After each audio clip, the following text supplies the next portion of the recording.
The Great Wall, a demonstration of China's centuries-old tradition of things big and grand. But this is also a country of innovation, as illustrated in the sprawling capital city. Beijing. China has become one of the world's premier economic powers. Luxury has lost its decadent stigma. Now it is glorious to be rich. And the rich revel in luxury cars. The newest models by the likes of Bentley can now be spotted cruising the streets of Beijing.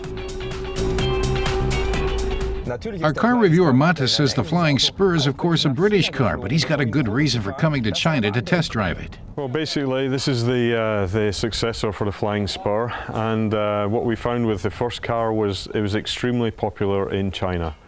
And so what we wanted to do is, as we see that 60% over life of this new car will come from China, we should launch it here. The new Flying Spur is based on the same engineering platform as its predecessor, the Bentley Continental. But the Continental name has been omitted to set the four-door sedan apart from the two-door coupes and convertibles. What hasn't been omitted is any of the performance. The Flying Spur drives as if it were 1,000 kilos lighter than its nearly 2.5-ton weight. It's nimble, sprightly, and sure-footed in the curves. Matas is impressed. Phenomenal. He gives the Flying Spur the thumbs up for drivability, but a status symbol like this ought to cut a good figure before you even turn the key. It's dominant, yet elegant. The designers harmonize broad surfaces, as seen here over the wheel well, with more delicate touches and subtle chrome trim.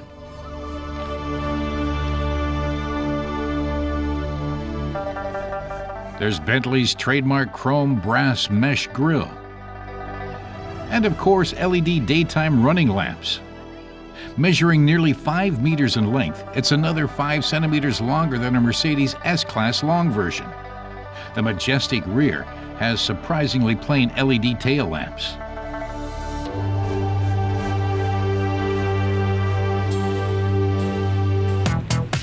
So far in our first test, the Flying Spur has cut a very good figure.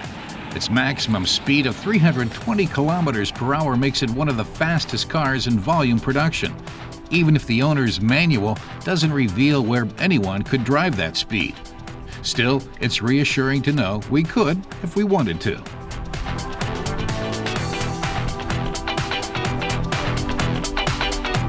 Among all the superlatives is some criticism after all.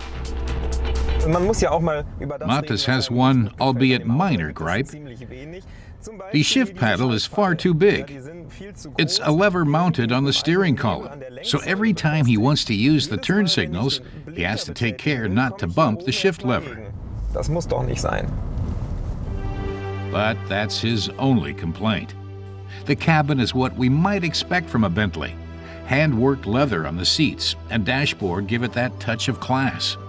And the design is by no means antiquated.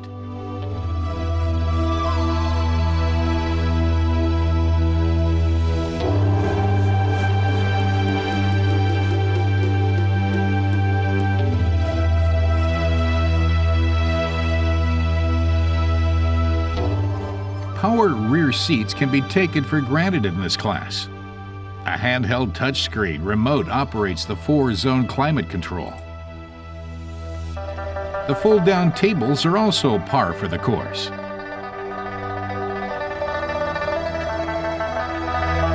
The cabin is topped off with coat hooks, complete with a full leather roofliner. The Bentley Flying Spur provides more amenities and ambience than many an executive office. It's almost a luxury office and home on wheels.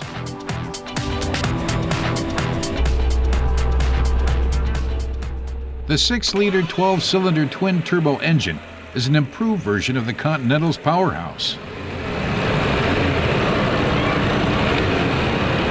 Despite the increase in power, we've actually reduced CO2 at the same time by 13.5%. So we feel that's a good compromise to be able to deliver that. Bentley rates fuel consumption at 14.7 liters for 100 kilometers, although it's a bit hard to achieve that in normal conditions. In Germany, the facelifted Flying Spur starts at 190,000 euros, plus extras.